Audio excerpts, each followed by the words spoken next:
स्वर्गाचे जिने उघडलेले दार, सावित्री आज जगाची शिक्षणाचे स्वर्गाचे जिने उघडले दार, तिचे सावित्री आज जगाचे शिरदार. काय झालं ग? स्वतःच एकेडे बडबड करत आहे.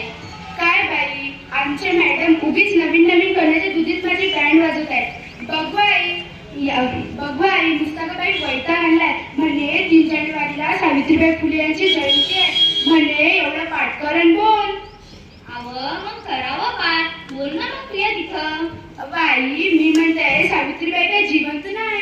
तिला कुठे माहित पडते की यांनी माझ्या जयंतीला कार्यक्रम घेतला की नाही. मग माझ्या मास्तरीला एवढं काय करायचं आली मोठी. अगं बया, तू पुढे जावं शिकावं असं वाटत असेल तिले. आई, मग मीच का माय. झालं का गं तुझं पाठ? नाही बघ, जाय तू ये बघ. मास्तरीला बोरे नेऊन देतं, स्वतः अशा पापापासून वाचतं. तू यादी तर नेऊन देत जा आली मोठी मला मनात. मास्तरींनी मायाच मागं लागतं ना. मायाच डोकं खराब करतं. उगी सावित्री शिकली नसती तर माया मागं कटकट नसती. मायाचं आतापर्यंत लग्न बी झालं असतं ना. आणि माई आई पण माझ्या मास्तरींचंच ऐकत बसते. कोण आहे व तू? तुला माझं नाव कसं माहीत? अगं मी तुझ्यातच तर राहते.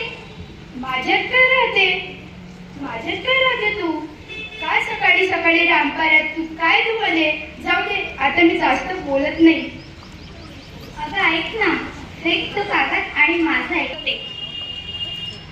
मी सावित्री स्वरूपात आजची एक स्त्री बोलते. तुझं म्हणणं खरंच काही अंशी बरोबर असेल ग, पण आता हे बघ तू माझ्या नजरेने. Hey mom, where is my bag? Okay, thank you. Bye mom, I am going to college. See you again. Bye bye mom. इकडे बघ.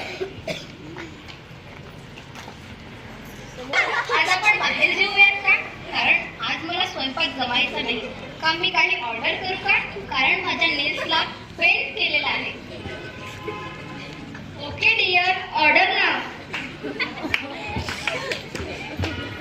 हे बघ. Servant, where are you? Listen, I have not time. My patients will be waiting for me. I have leave now. Hey, you take this my lunch box to the hospital. Okay? See you again. Yes, ma'am.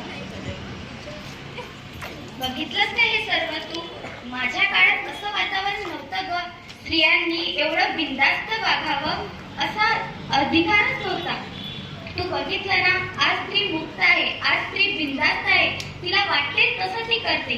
ती समाजातील पुरुष पिढ्यांच्या खांद्याला खांदा लावून काम करते.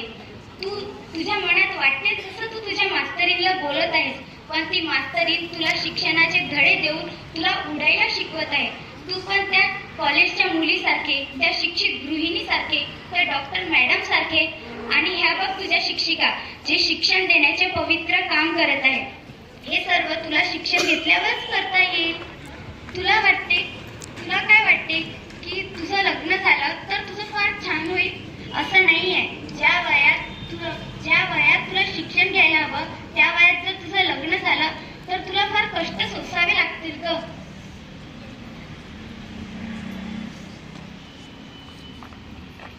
मी सविस्तर यावर कधीतरी येईल.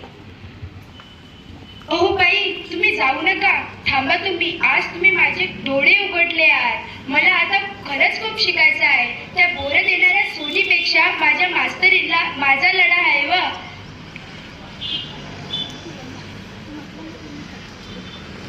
आणि तुम्ही बोलता की मी कधी येणार, पण कधी?